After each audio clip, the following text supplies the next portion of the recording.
চাঁদপুর সদর উপজেলার শাহতলী বাজার সংলগ্ন ডাকাতিয়া নদীর তীরে গড়ে ওঠা ফ্রুটস ভ্যালি এগ্রো খামার এখন দর্শনার্থীদের কাছে এক অনন্য আকর্ষণের কেন্দ্রবিন্দু। মনোরম প্রাকৃতিক পরিবেশে সাজানো এই বাগানে থোকায় থোকায় ঝুলছে বিশ্বের বিভিন্ন দেশের নানা রং, আকৃতি ও স্বাদের আম।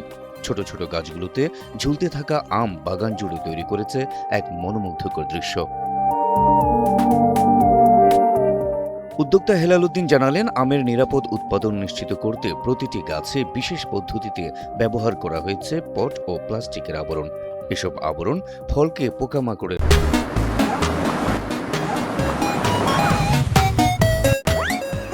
আক্রমণ থেকে রক্ষা করার পাশাপাশি রাসায়নিক ও বিষমুক্ত রাখতে সহায়তা করছে। প্রায় ৩ শতাধিক আম গাছ নিয়ে গড়ে তোলা হয়েছে পুরো বাগান। ৭৫ জাতের বিদেশি আমে ভরপুর গাছগুলো সহজেই দর্শনার্থীদের নজর কাড়ে। এত সুন্দর, সারা বিশ্বের আপনারা জানেন প্রায় ৩০টা দেশের আম, ৭৫টা ভ্যারাইটি, অকল্পনীয়। আমি নিজেও কিন্তু আসলে ভাবতে পারি নাই যখন প্রকল্প শুরু করি। আমরা সারা বিশ্ব থেকে আমরা সবচেয়ে উন্নত ভ্যারাইটিগুলি আজকে বাংলাদেশের মাটিতে এনেছি। আমি মনে করি বিশ্বের যদি ৩০টা সেরা আম ধরেন, ৩০টি আমার বাগানে আছে। এই আমের বাগানটা আসলে খুব লাভজনক এবং আমি মনে করি যারা উদ্যোক্তা আছে, যারা বিভিন্ন ধরনের কৃষি নিয়ে ভাবেন, তারা এই আমাদের বাগানের সাফল্য দেখে, চাঁদপুরের ফ্রুটস ভ্যালি এগুলোর সাফল্য দেখে তারা বিভিন্ন ভ্যারাইটির আমের চাষ করতে পারেন। হ্যাঁ, প্রতিবন্ধক হচ্ছে এখানে বিভিন্ন ধরনের রোগ আমরা চেষ্টা করি অর্গানিক, আসলে বাংলাদেশের বাস্তবতা অর্গানিক সম্ভব না। যেমন আমার এখানে কৃষি কর্মকর্তাদের একটা সহায়তা দরকার। এটা চাঁদপুরে একটা আলোচিত ফ্রুট একটা বাগান। আপনারা জানেন এখানে শুধু আম না, প্রায় ১০০-র উপরে সাইট্রাস আছে, মাল্টা, কমলা, লেবু, ২৭ প্রজাতির লঙ্ঘন ফল আছে যেটা লিচুর বিকল্প। এখানে অ্যাভোকাডো আছে, সিডলেস অ্যাভোকাডো থেকে মিষ্টি অ্যাভোকাডো, অসংখ্য ভ্যারাইটি অ্যাভোকাডো আছে, লঙ্ঘন আছে, রামবুতান আছে। এইসব উচ্চ মূল্যের ফল ফসলগুলো আমরা এখানে পরীক্ষামূলক চাষ করে থাকি। আমের মৌসুম ঘনিয়ে আসার সঙ্গে সঙ্গে বাড়ছে মানুষের আগ্রহ। প্রতিদিন টিকিট কেটে দূর দূরান্ত থেকে অসংখ্য দর্শনার্থী এই ব্যতিক্রমী বাগান দেখতে আসছেন। বিদেশি ফল চাষের সফল এই উদ্যোগ শুধু বিনোদনেরই নয়, কৃষিতে নতুন সম্ভাবনারও বার্তা দিচ্ছে। আসলে অনেকদিন ধরে এই ফ্রুটস ভ্যালির নাম আলোচিত নাম হিসেবে আমরা শুনে আসছি। আজকে আমি সরজমিনে আসলাম, দেখলাম, বাগানে ভিজিট করলাম। বাগানের মালিক আমাদেরকে আম কেটে খাওয়ালো। মাশাআল্লাহ, অনেক চমৎকার সুস্বাদু আম।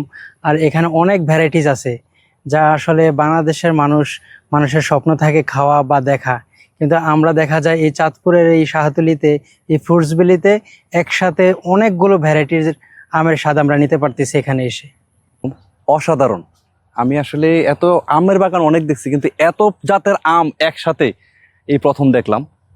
এটা অনেক ভালো লাগছে আমার এই যে দেখার পরে। আমার আগ্রহ জাগে, কিন্তু আমরা তো আসলে চাইলেও এরকম করতে পারবো না, হেলাল ভাই যেমন করছে। অনেক ভালো লাগে জিনিসটা, দেখার মতো একটা পরিবেশ, অনেক সুন্দর লাগে। ঘুরতে আসলে মানে মন ভালো হবে না এমন কোনো মানুষ আমার মনে হয় নাই এখানে আসলে যে মন ভালো হবে না। এদিকে তো বহুত জাতের আম আছে, অনেক সেন্সিটিভ। এগুলা যখন যেই কাজটার সময় আসে তো ওই কাজটা করতে হয়। প্যাকেটের কাজ আসলে প্যাকেটের কাজ দূরত্ব করতে হয়, নাহলে পোকামাকড় আক্রমণ করে ফেলায় নগদ। কৃষকদের প্রয়োজনীয় পরামর্শ ও প্রযুক্তিগত সহায়তা দিতে কৃষি সম্প্রসারণ অধিদপ্তর সবসময় পাশে রয়েছে বলে জানান এই কর্মকর্তা। বিদেশি আমগুলি বিদেশের মাটির জন্য আসলে এটা প্রযোজ্য। আর আমাদের দেশের যে আবহাওয়া, ওদের আবহাওয়া এক না। এতে করে ওই দেশে যে মিষ্টতা থাকে, আমাদের দেশে মিষ্টতা সেরকম থাকে না।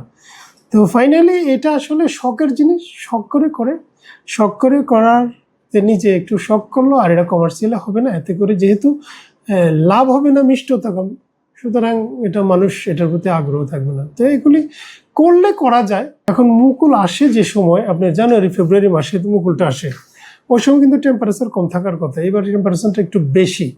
তো এখানে টেম্পারেচার বেশি থাকার কারণে গোড়াতে আপনি যতই পানি দিবেন, কিন্তু উপরের ব্যালেন্স টেম্পারেচার একটা ইম্পর্টেন্ট বিষয়। তো বেশি টেম্পারেচারের কারণে সঠিক পরিচর্যার অভাবেই তার এই ফ্রুট বিয়ারিংটা তুলনামূলক কম হয়েছে। বিদেশি ফলের সমৃদ্ধ বাগানে রূপান্তর করে সম্ভাবনার নতুন দিগন্ত উন্মোচন করেছেন উদ্যোক্তা হেলাল উদ্দিন।